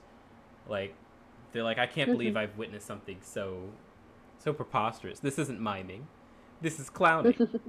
Um, and they pretend to faint, except like they hit the ground hard, but you hear no sound when they hit the ground. It's completely silent. Oh, Um, lovely. and the other three mime juniors run up like skate like surprised, and like uh, two of them stand in front of one another and they back up and they pretend to hold like a stretcher, and the other one picks up one of the mime juniors and tosses him on the invisible stretcher, and he's floating there, and they run over and pick up the other mime junior and tosses him on top of the first mime junior on the stretcher, and like the second mime junior is like a oh when the second one lands on him, but his tongue sticks out, but again you hear no sound for this entire thing, and they like run off like ambulance carrying like injured person on stretcher style. It's really cartoony, but the entire time you notice that there was absolutely no sound. But you seem to be able to pass Petunia, now. yeah. I did not mean to cut And you off. clown tomfoolery. No, you're so good. I think Discord cut you Laughing, off. and then she starts walking. Okay, Hello? I'm gonna need you to say that whole thing again. I think you might have been too close to your mic or something, so it peaked and cut out a lot of what you were saying. Hello? Yeah. Hello.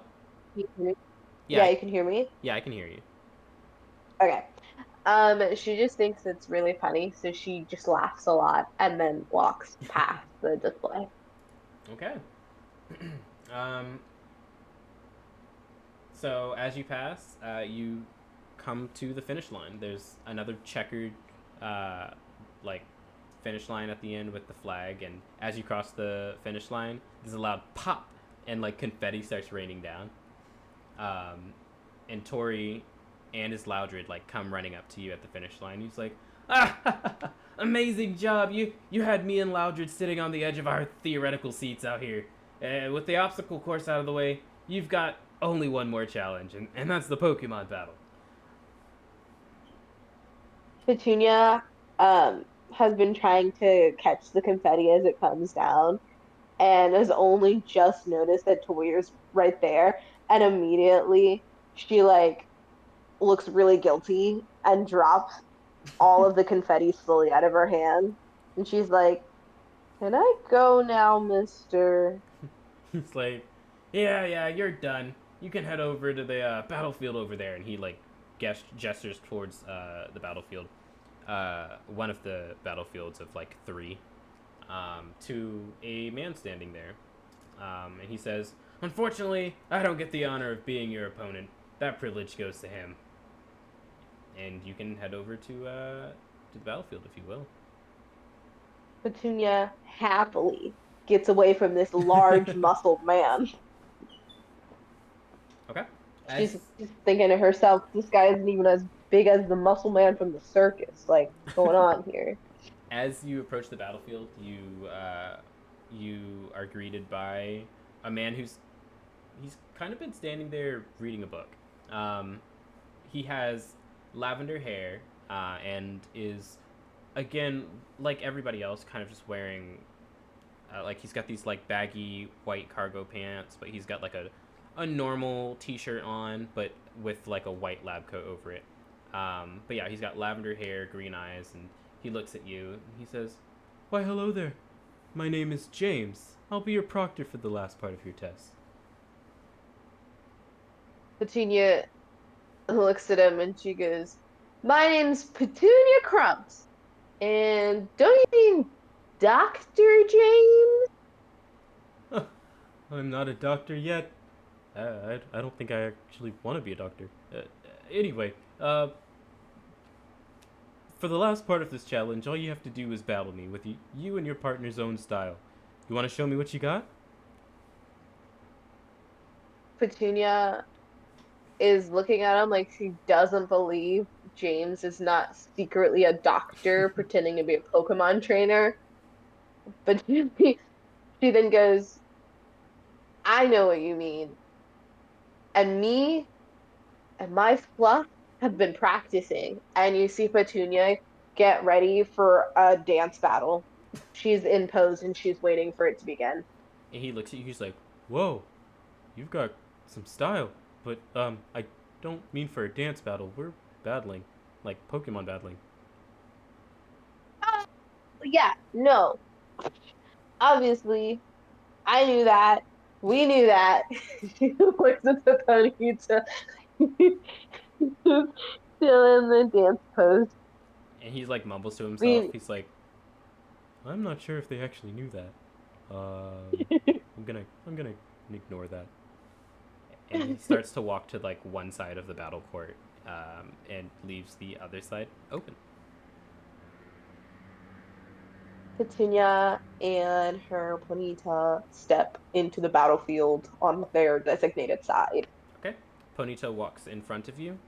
Um, you've practiced with Beat a little bit for when it comes to Pokemon battling, so you have a slight idea of how this is supposed to go.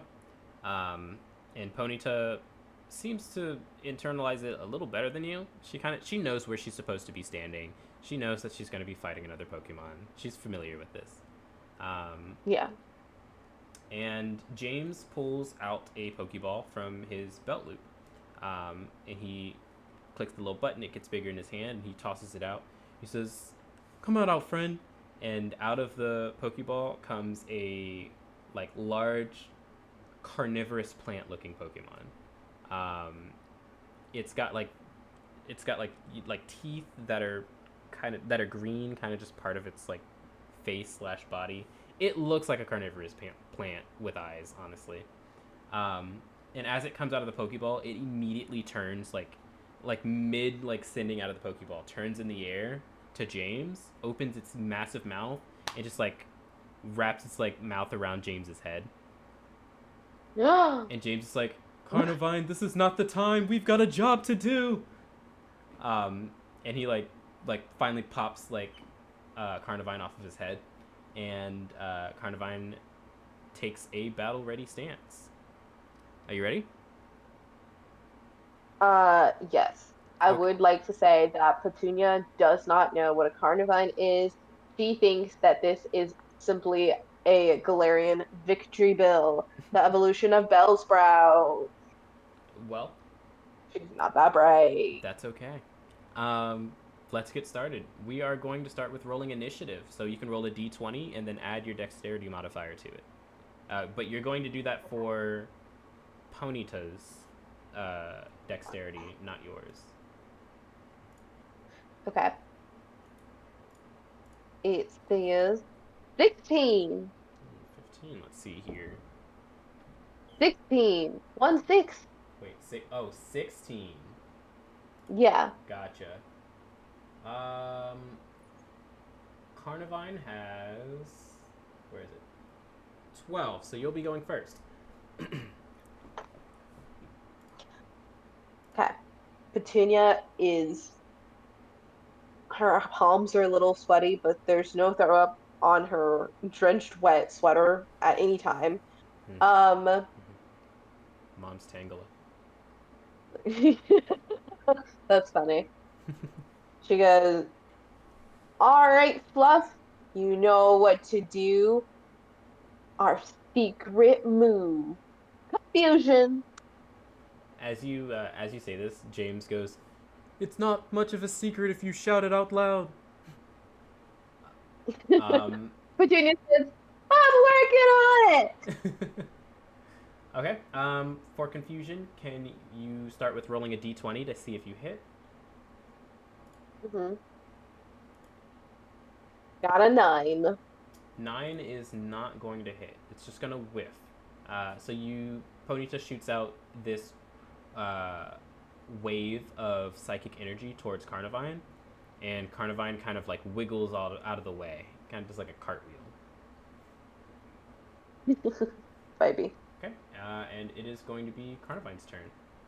Um, Carnivine is going to open its mouth very wide, and you can see the inside. You can see it's like his tongue coming out of his mouth. You can smell this very sweet, wafty scent as it fills the air. I need Ponyta to make a DC 14 Charisma save. Okay. Um,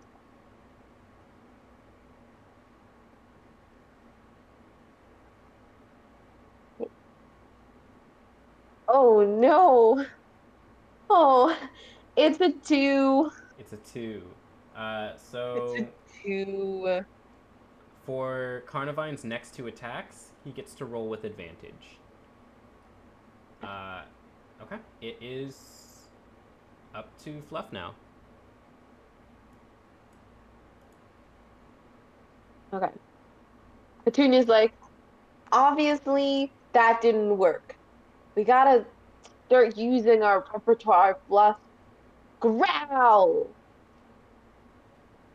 Okay. So let's see here. The creature must make a Wisdom save, I believe. Fluff. Okay. Do, do, do, do, do. 19. No, no. I'm making the Wisdom save. Oh, okay. You're good. Never mind. That is an 8, so that's a fail on the Charisma save. Can you read to me what happens if I fail? This modifier can be stacked if it fails multiple growl Whoa. saves up to a maximum. No, no. It'll be the sentence above that. Almost. Right, right, right. Sorry. On a fail, it adds -1 to any attack it makes for the duration. For the duration. Oh, for the duration of a minute. Oh, wow. That's a while. Okay. So you may not be aware of this, but each turn for a person is approximately 6 seconds. Um, Whoa. so for the I didn't next, say a minute. Did you say a minute? Why did you say a minute? the duration for Growl is 1 minute. Oh. So that means for Oh, yeah. Carnivine for the next 10 turns, um, whenever it attacks, I would subtract 1. Petunia senses that the growl did something, and she's like, I knew that was gonna work. uh, Fluff lets out this. Honestly, like it's adorable as a growl coming out of a pony, but Carnivine is shocked to hear a growl from a pony and is a little shook by it. He's like, Yeah. did that Ponyta just growl at me? I like to imagine the Carnivine is having memories of what unicorns of old were fated to be, which is terrifying. He's this Carnivine is actually very well read and and has read many stories and lore of ancient European unicorns. He Um, knows what to be afraid of. Bluff. okay. All right. Carnivine is a little intimidated by that growl, but feels like if it can stop you from moving, maybe it doesn't have to worry too much. So he's gonna throw his vines back behind him, and they kind of like stretch, and he's gonna throw them back in front of him and attempt to wrap them around Ponyta. We're gonna roll. 8 plus what? 11, 12, 14. Does a 14 hit? You would that would be against your AC, your armor class. Okay. Give me. Oh, my armor class is exactly 14. Okay, so the quote is meets it, beats it. So if I rolled the 14, that means it hits.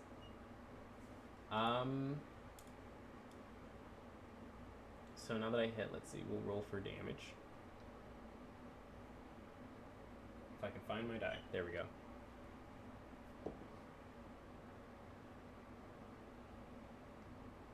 Oh, wow. Okay, that's going to deal 4 points of damage to Ponyta. Okay. And her HP is 27. So now I gotta. Now If it's you 23. Yep. And then this attack actually has an effect that happens during the bonus action. So Ponyta is now considered grappled, so it can't really move. Every time my turn ends for a bonus action, I can deal 1d4 of normal type damage without having to make an attack roll. So my bonus action is coming up. I will make that damage roll. And it's going to deal 2 more points to Ponyta. Oh, 21. You don't have to tell me your health, by the way. Are you watching it? Nope. Oh, okay, I just Because won't tell you. I'm not going to tell you. You can if you want, but you don't have to. I will usually never be telling you what your opponent's health are. Okay. Just to keep you guys on your toes. But yeah, Ponyta is grappled and cannot move. At the beginning of your turn, however, you can make a strength check to see if you can get out of being grappled. So can you make a DC 14 strength check for me, for Ponyta? Yes.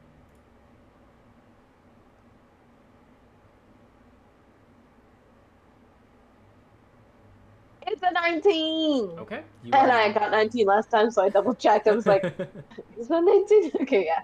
All right, you're no longer grappled. Petunia shouting words of encouragement.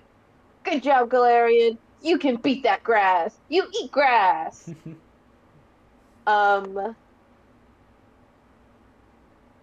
Petunia says, let's go for something a little more effective. And she says, tail whip. Tail whip, okay. And what do I do for tail whip? The creature must make a wisdom save against your move DC. Okay, so your move DC is going to be under your amount of power points to the right of the move. So I believe that's 13. Wait, it's where? Do you see so you see tail whip, right? Yes. Do you see under it where it says normal? Yes. So my DC is 13. Yeah, your DC is 13 for that move. Okay. Each move has a different DC, however, so it'll show it under there. Okay. So that means I will be making a wisdom save for that. Yes. Let's see. That is a 2. That And is. you had to get 13. Yep. Okay. On So a fail. Ow. Oh, yeah, I was can just I gonna go? ask you to read it. Yeah. Lovely. On a fail, allies add +1 to any attack they target it with for the duration. And that is And my also a duration minute. is 1 minute. Okay. Yeah. So 2 turns have passed. So Growl has 8 more turns, and then Tail Whip will have 10 turns after this. Oh man, What? Oh, okay, for you. because I was like, yeah, for that's me not what mine says. because each turn is 6 seconds. Yeah. Yeah. Okay. Um, Ponyta runs up to Carnivine and kind of like fakes him out. Like Carnivine thinks Ponyta's about to attack, and then she turns around and like flaps her tail in his face, and he kind of sneezes. Okay. You see this so bad it hurts a little bit. All right, Carnivine's turn. You just broke out of Carnivine's bind, and it's not happy. He's going to rear back one of his vines and shoot it towards you like a whip to attack. Let's see.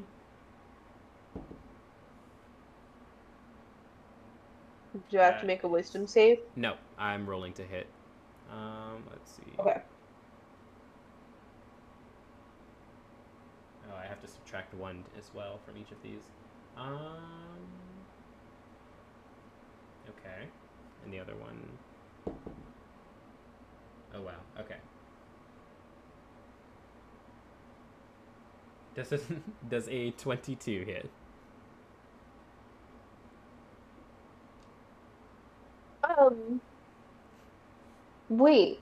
So, but I thought you were making a move. Yeah, I attacked. So does 22 meet your armor class? Oh, okay. Yeah, it does. Okay. My armor class is 14.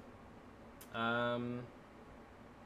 So as this vine comes barreling towards Ponyta, it like slaps her right on the head. Not quite where her horn is, but like to the side of it. Um. We're gonna roll for damage now.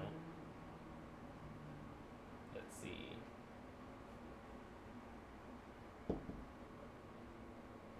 That's gonna be 8 points of damage.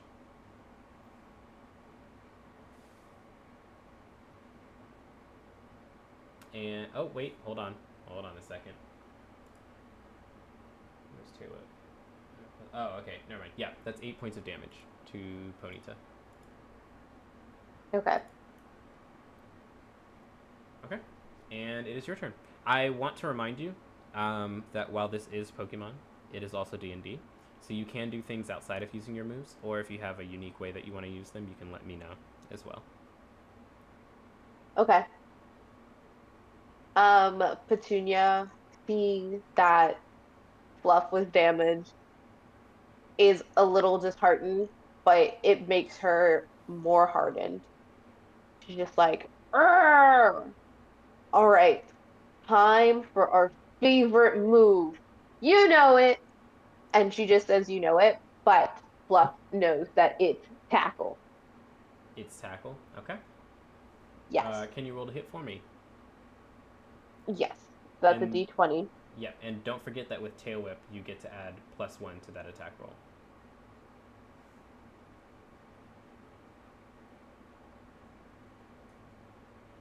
And I only needed 5 to hit. Whoa. But No. That is not quite. So you are going to add the +5 as well. So whatever you roll, +5, +1.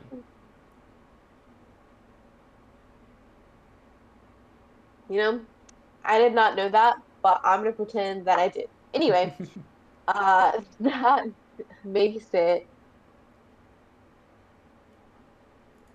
+5 +1. I can do math. 24. A 24 She got an does. 18. A 24 does indeed hit. Go ahead and roll your damage. You'll roll a d6, and then you'll add 2 to it.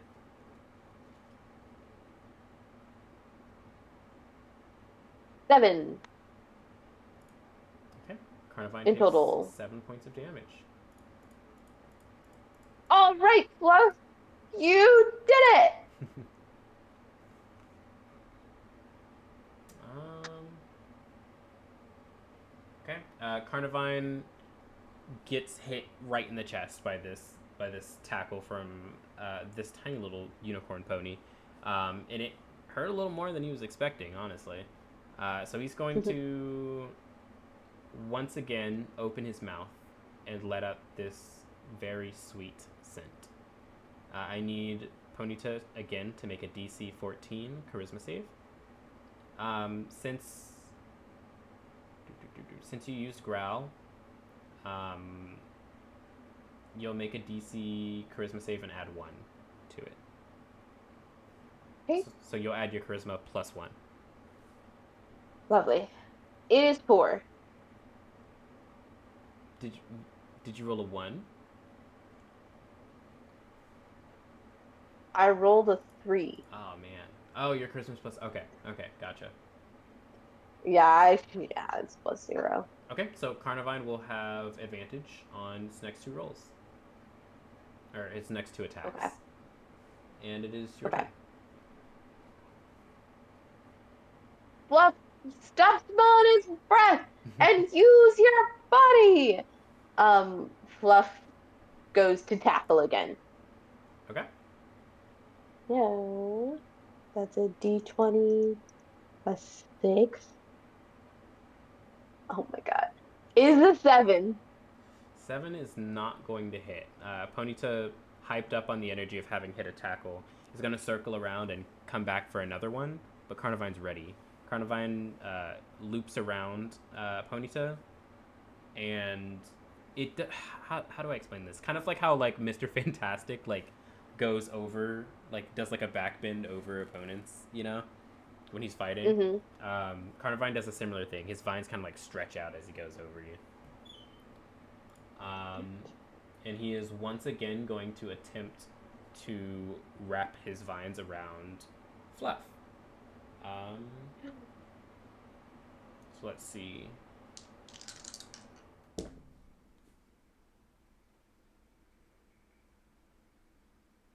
Does a...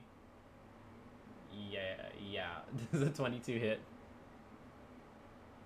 Does a 22 hit? Yeah, 22. I gotta know.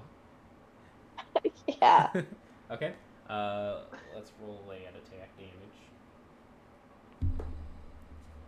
That's going to deal 2 points of damage. Okay. You are now... Ponyta is now grappled. And so for the bonus action, I can roll that attack again. Well, not necessarily the attack, but normal damage. That's going to deal 4 points of damage. Okay. Still alive? Yeah. Good. It's your turn. Petunia's... Before you do anything, it's the start of your turn. Yeah. So you can have Fluff go ahead and roll a DC 14 strength check to try and break out of this bind.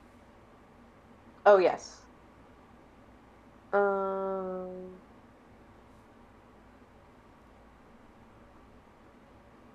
Petunia yells, "Come on, Fluff! Eat that grass! You love grass!" And the roll was a 6. Okay. Petunia struggles as hard as she can, and she can't quite get loose. Just when she thinks she's about to, the vines kind of like tighten right back around wherever she managed to squeeze loose from. But you can still use your attack.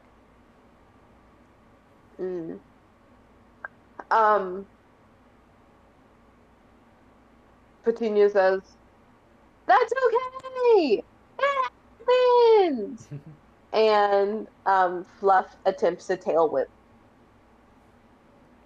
Tail whip? Okay. Let's see. I need to make a wisdom save, right?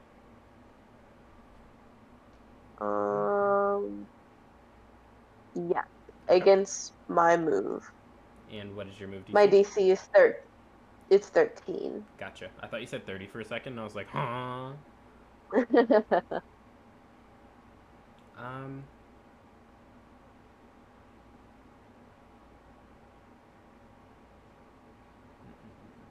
Okay, since you have Tail Whip active already, I would say that this probably would affect my roll. So then I'll be subtracting 1 from whatever I roll. Okay. That is a 2. So despite being like wrapped in these vines, Fluff still manages to like turn and get her tail in Carnivine's face and wag it, and again Carnivine gives a little achoo. So you can add Petunia's +2 to like, attack that's rolls. not what I meant, but that's okay too. Sorry, what'd you say? You meant you did use Tail Whip, right? Mm-hmm. Oh, okay. Yeah. So when you attack, you can add +2 to attack rolls now. Yeah. Okay. Carnivine's turn. Carnivine's gonna try and squeeze a little harder with those vines. Uh,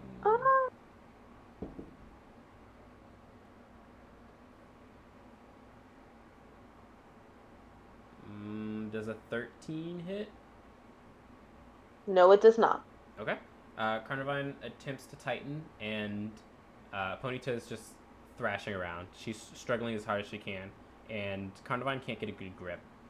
He does not manage to tighten his grip much, but he does still have that bonus action to squeeze one more time.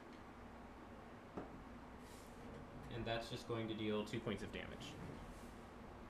Okay. She's still going. Okay. It's your turn.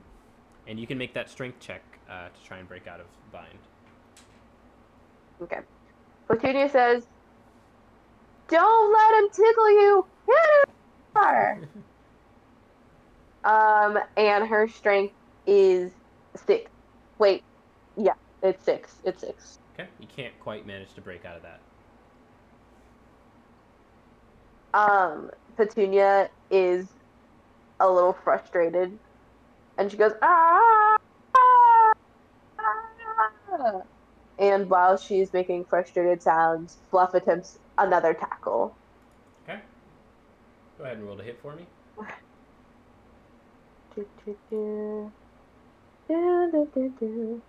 It is a 14.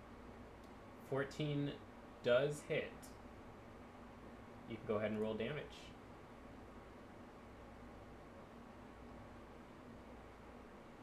Wait, hold on.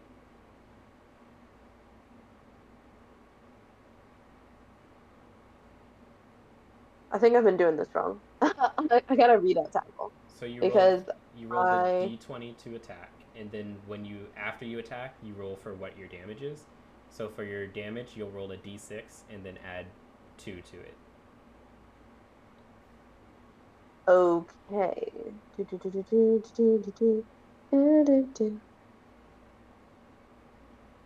It's a 3. 3 total. Okay.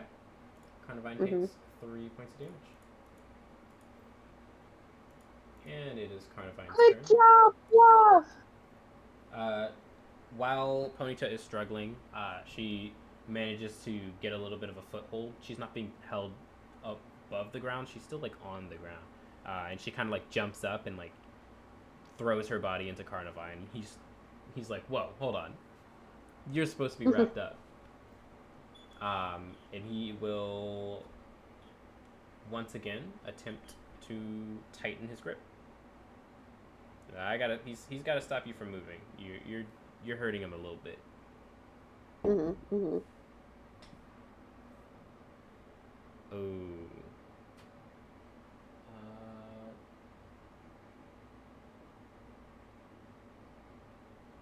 And then you used growl once, so -1. That is a 21 to hit. I don't know what's going on. These dice are rolling crazy numbers.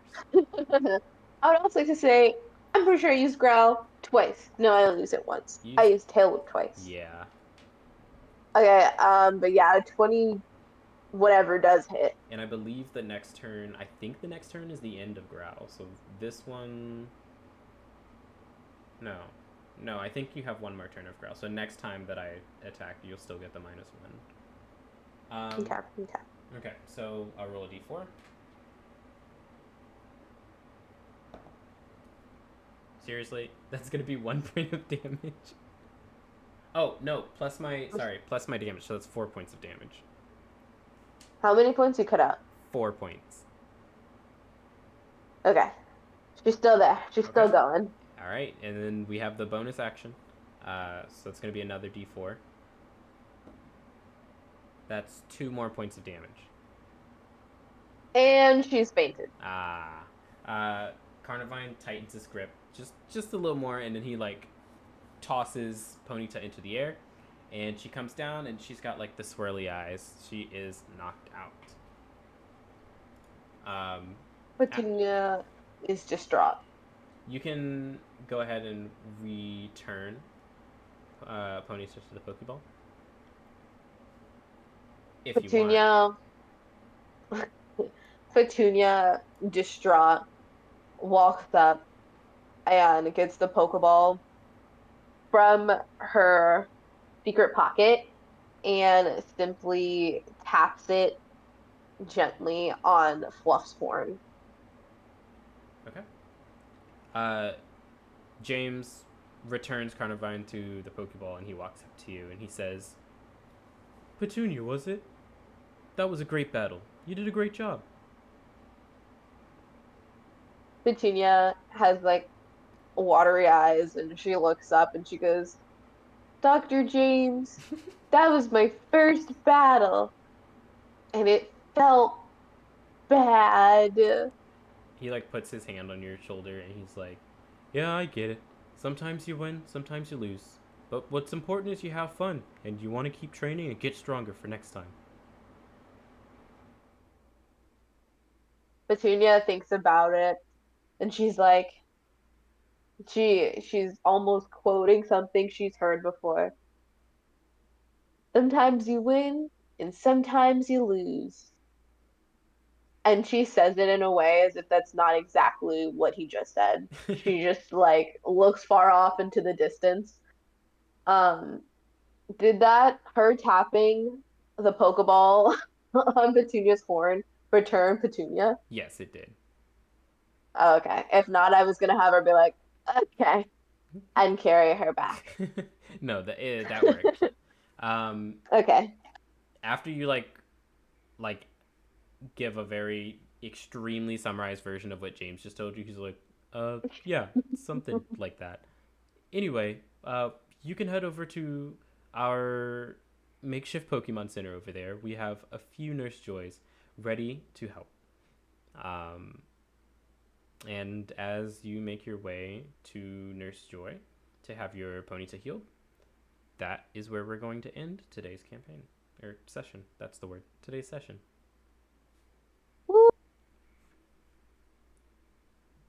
You did you did pretty good.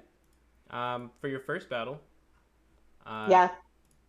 and I would like to say that I personally could have fought better, but Petunia, being the way that she is, she's like put her heart and soul into doing all of the moves that don't do damage just as much as she has the moves that do damage. hmm. Because she's just like, you know what's really gonna win us a battle? If we confuse him. Then he'll just like pass out. So, So she's probably gonna have learned a lot from her first battle. and that's good. That's the goal at the end of the day. Like James said, you win some, you lose some. And to be And fair, then like Petunia said, you win some, you lose some. to be fair, this Carnivine I set up to be not hard per se, but he is one level above you guys. Yeah, and it is are you doing types because that's not is Carnivine bug type at all or just Carn- grass? Carnivine is a grass type. Okay, okay. Um, Because I was like, so uh, close to I the vulnerabilities of poor Fluff. so I will admit there was a single move that I didn't use for Carnivine that I'm probably not going to use for most of these fights. That move is Bite. I probably could have used it at the beginning of the match. But to be honest, the maximum damage that I can do for that attack at his current level is uh it would be 23 damage. Yikes. Actually, Yeah. sorry, no. That's 23 damage if it wasn't super effective. Because it's super effective, I would double the damage dice as well as doubling the damage itself. So I I Wait, kind of why is it super effective? uh, It's so not super so effective. psychic type is weak to dark type. Oh, I didn't realize carnivore was dark type. I thought it was just grass. So Carnivine is just grass, but he does have a dark type move.